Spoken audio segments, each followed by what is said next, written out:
Bonjour et bienvenue sur Isobourse. Vendredi 3 mai 2024, l'indice CAC 40 a terminé la semaine sur une baisse hebdomadaire de 1,62% à 7 957 points, portant son gain à 5,49% depuis le début d'année 2024.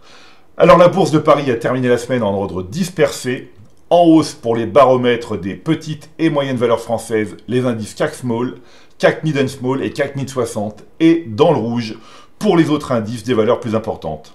L'indice CAC 40, qui regroupe les plus grandes capitalisations, a enregistré la plus forte baisse de la semaine. Il semble que les petites valeurs comblent leur retard sur les grandes valeurs, comme en témoigne la performance glissante sur un mois de l'indice CAC Small, qui affiche une hausse de 1,38% contre une baisse pour les autres indices. Alors qu'il évoluait dans une phase d'incertitude à moyen terme depuis le croisement baissier des courbes de pression 5 et 20 mois validé en mars 2022, l'indice de référence des petites valeurs françaises, le CAC Small, a terminé le mois d'avril 2024 sur une note positive, marquée par un croisement haussier des deux courbes. Il convient de souligner que l'optimisme des investisseurs vis-à-vis de l'économie se traduit généralement par un regain d'intérêt pour les petites capitalisations. Cependant, il est important de rappeler que cette catégorie d'actions peut présenter une volatilité plus importante que celle des grandes capitalisations. Sur les marchés boursiers, les cycles ou rotations de marché sont fréquents. En effet, les petites capitalisations ont tendance à rebondir et à s'envoler lorsque les grandes capitalisations, après une période de hausse, marquent généralement le pas. Alors, si l'indice CAC 40 a connu une correction cette semaine, il conserve sa tendance haussière à moyen terme amorcée en janvier 2024, comme le confirme le croisement haussier des courbes de pression 5 et 20 mois. Nous observons néanmoins un tassement récent du principal indice de la Bourse de Paris, visible sur l'unité de temps hebdomadaire.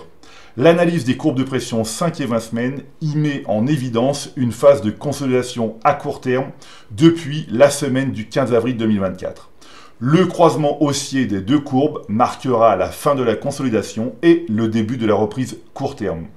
Sur le front des petites valeurs, l'indice CAC Mid and Small, qui regroupe les PME françaises cotées à la Bourse de Paris, présente des velléités haussières de plus en plus marquées.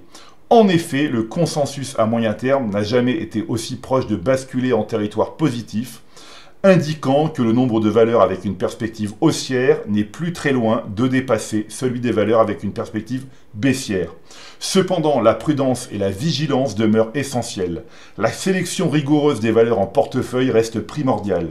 Il est essentiel de privilégier les titres dont la tendance majeure est haussière et d'éviter ceux qui présentent toujours une tendance baissière significative. C'est le cas de l'action McPhy Energy, qui a terminé parmi les plus fortes hausses de l'indice CAC Mid and Small cette semaine avec un gain de 16%.